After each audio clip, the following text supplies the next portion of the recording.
Thank you very much. It's great to be here with such a very excited, large audience. So please feel free to chime in. Any ideas is a good idea. First up, I probably should explain what's NTCRS.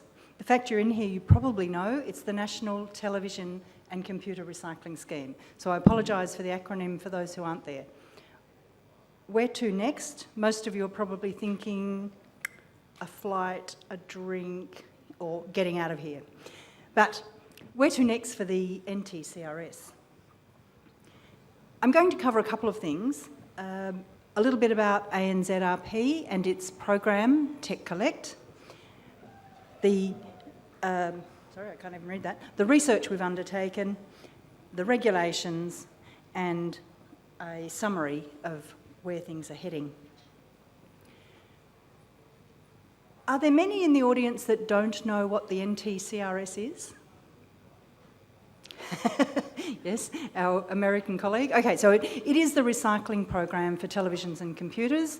It's federal government legislation enacted in 2011. The scheme has been running Australia-wide since financial year 2012. It basically means that importers or manufacturers of computers, televisions or printers must join a co-regulatory arrangement. There are currently 5 co-regulatory arrangements and fund the recycling of those products. That recycling must be made free to the public if it's collected under a co-regulatory arrangement. So legislation exists. It's been a hugely successful scheme on many, many fronts. It's overachieved the volume targets. It's got a very high 99.9% compliance from manufacturers. There are many more collection points than were intended through 5 co-regs. There are also some issues. A new scheme will always create issues. When a new market comes to life, people get a bit excited. Initially, things get a bit overheated. Over time, that settles and you get to a steady state in the market. We're starting to get to that point. There's a little bit more music to play before I think the music stops and people settle on chairs. What is product stewardship? It's by far more than end-of-life recycling. Product stewardship begins with the concept, the idea, the development. What are we going to produce? What energy will it consume? What raw materials will go into this product? What happens at end of life? How do we transport that product? How do we market it? How do we package it? All of these things are taken into account by the designers and manufacturers of products. So it's not just the afterthought, once the products are on the market, that manufacturers say, oh, gee, we've got a problem. We need to look at what we're going to do now.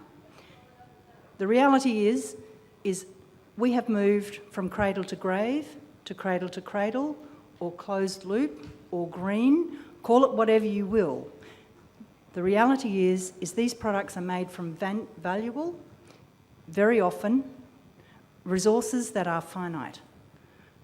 We need to encourage everyone to understand the value of the commodities within these products must be retained. We've got to recover them. We've got to keep them in that loop, going round and round, into a new product, consumed at end of life, back through a recovery process. If it can't be reused, reuse is a great option also. So keep the the resources moving, which means a couple of things. One, it keeps it out of landfill. It stops it going to third world countries where there may not be recycling options. And more importantly, it preserves the finite resources for future generations so that our children and our children's children have resources to make new products when they have new needs. What's our role? ANZRP is the only not-for-profit co-regulatory arrangement under the National Television and Computer Recycling Scheme. We do this and only this. We only exist as an industry for industry scheme. We are not a recycler, we are not a logistics player, we are not a compliance auditor. We are a product stewardship body that coordinates the collection, logistics and recycling of televisions and computers at end of life, and we report that to government. We are funded, fully funded, by our members. There is no government funding for this scheme. So our role is to make sure we do everything right, we fully comply with the legislation, we act in our members' best interests, we procure as well, as wisely and as efficiently as we possibly can, we lobby for change, we educate the community and, in fact, the regulators to make sure the scheme is improving. ANZRP is here for the long term. It sees product stewardship as an integral part of the future of product life cycles. We run a program called TechCollect. ANZRP isn't really that sexy for a community-facing program. So TechCollect is our community-facing program. Our primary collection points are local government. We've got some great relationships with numerous local governments around Australia. This scheme is a federal scheme. It is Australia-wide. For any co-reg to operate, they must provide services across Australia. And as you can imagine, meeting that in a country like Australia is somewhat challenging. Any community with a population of 2,000 people or more must receive a service once every 2 years. That means you go to Thursday Island and Weipa and Maningrida and Derby, and so it is. We've been everywhere, man, all around the country. So it's an interesting program. It's a great program. It's very rewarding when people bring their products in, and you say you've done a great thing. This product will be recycled. They walk away with a smile and a feel good about what they've done. They've actually initiated the action to take the products in for recycling. A glimpse of some of our members. We're very fortunate to be funded by some of the big names in the technology industry. These guys are the people who treat corporate social responsibility as a key part of their offering and the way they do business. These people have run, have invested and developed programs around the world. They are currently working, some of our leading brands, HP, Dell, Apple, they are working to implement programs in Africa, in some of the Asian countries, and continuing their support of programs across all continents. It's wonderful to be aligned with such organisations that really do put their responsibilities first. So what makes us different? You probably can't read those quotes, but we've got some great quotes from a few of our members. We are certainly the only not-for-profit. We're run by industry for industry. We're 100% focused on the long term. We see the NTCRS as the first of many programs. We need to get the metrics right. We need to get the framework working 100% so that we can expand and build on this product for other products to come in. In a country like Australia, it becomes a volume-based game. We need more products to come in under product stewardship for it to be efficient and effective and give broader benefit to a wider group of the population. We're the largest co-regulatory arrangement. We started on day one, we continue to run. We have that strong support of core members. We're here for the long term and we look forward to growing and developing, working with our core partners to improve the program and sustainably develop and improve every aspect of that program. Okay, so I can't read this slide. We manage the TechCollect program. It's one of the few programs that actually receives advertising. We have a great relationship with Recycling Near You, Planet Ark's program. That is the best go-to source for any recycling information, covers all councils across Australia. And it is certainly a beneficial program that supports the NTCRS and the TechCollect program. Okay. Okay, sorry. We have the proven Australia-wide service and we have some great partnerships. We have the same recyclers we commenced with at day one. We've added a new recycler recently, the Endeavour Foundation in Redcliffe, a fantastic disability enterprise recycler where when you visit, you actually feel the love. Every individual in that company has a personal development plan. They have specifically chosen tasks to suit their skills. It's a great environment, the cleanest recycler in Australia, and they're producing some magnificent outcomes, but more importantly, great jobs and self-esteem for people with a disability. We look forward to furthering that relationship. I didn't mention, we have 6 recyclers. Our core logistics is provided by toll. When you have to cover all the weird and wonderful places in Australia, you need many different logistics providers. It's horses for courses. Sometimes you need a barge, sometimes you need a skip bin, sometimes you need a container, otherwise you may need stillages. So it very much is fit the purpose with the provider, and most importantly, our collection partners. So as I said, our core collection partners are through local government sites, and we have formed some very strong relationships. We now have great data. We have a very consistent volume that ticks in every month, which means we have continuity of supply. It's good for the community, it's good for logistics and recycling partners, and it's good for us and our members. So it's a known, relatively stable state that we're operating under. We offer a wealth of value-added services for members and ensure that they are fully informed. There are always changes. I'd have to say, since day one, this has been the never-ending hurdle race. The height and the distance between hurdles keeps changing, and we just keep getting up and going again and jumping higher and further and faster. So it has been interesting. That's probably pretty typical of a new scheme. So we've certainly been on the run, and we continue to run. We provide advocacy on behalf of our members, and we undertake research.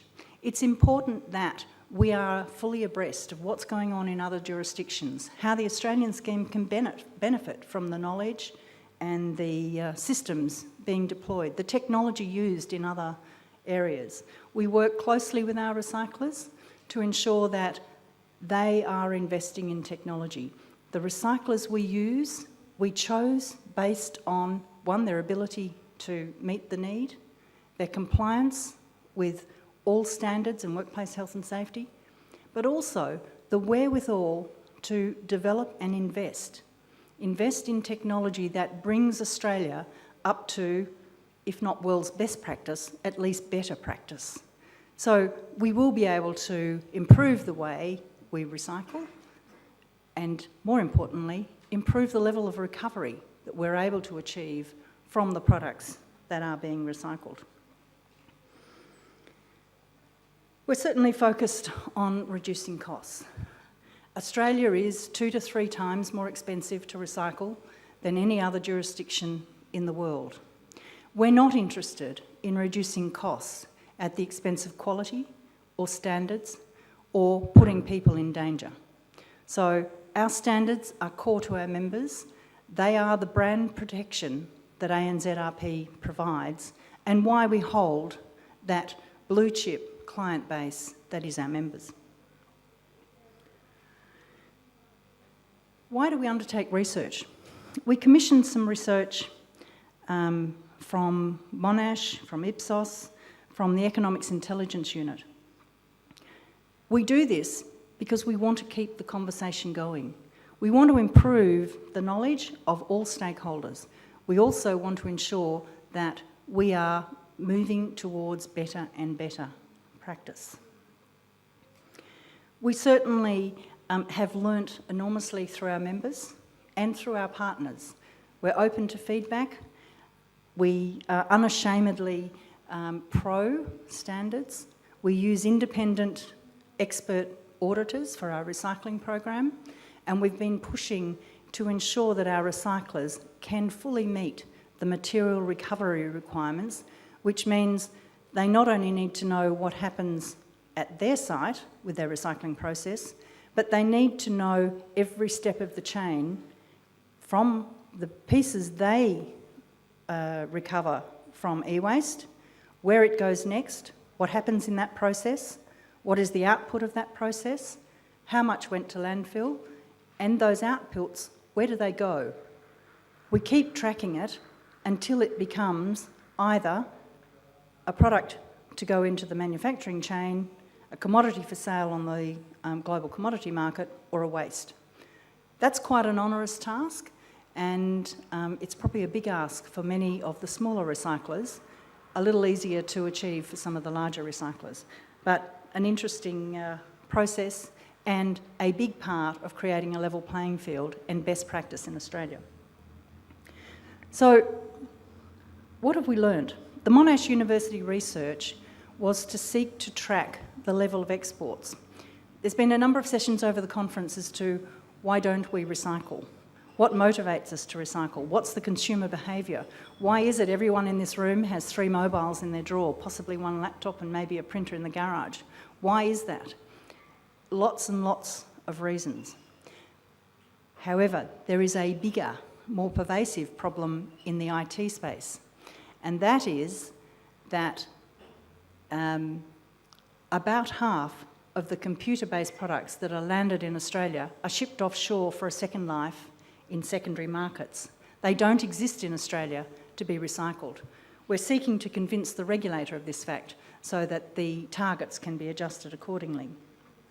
The white paper was looking at other jurisdictions, so Japan, Germany and Finland, to see what they were doing. The key learnings from that research is that you need a shared responsibility. Programs are only successful when all stakeholders are engaged and involved. So we need to ensure that it's not just the manufacturers, but the consumers who at the end of the day hold the product, the retailers that sell it, and the local government that, for the most part, are the one-stop waste collectors. There are many benefits from undertaking research. One, it informs legislation and improves the way we operate systems, and we can see how well we are performing by comparison to global data. Data is key to the success of any program and scheme. Operational review. Some of you will have heard that the Minister announced a review into the NTCRS. They made a number of findings as to how the scheme could be improved. The one that caught the headlines was targets should go up, they should double, they should treble, they should go wherever they need to go to make sure that everybody has a service. That review is still underway. It looks like results will be out in the end of May. The results will be some improvement in the scheme development. Targets will rise.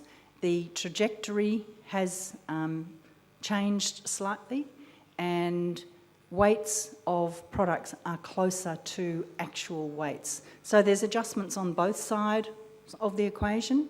However, it will mean that it is a more robust scheme. Probably the greatest benefit of that review is it's opened the conversation. Many more people are now aware of the scheme. They understand some of the issues on both sides of the collection, the recycling and the co-regulatory arrangement and enforcement.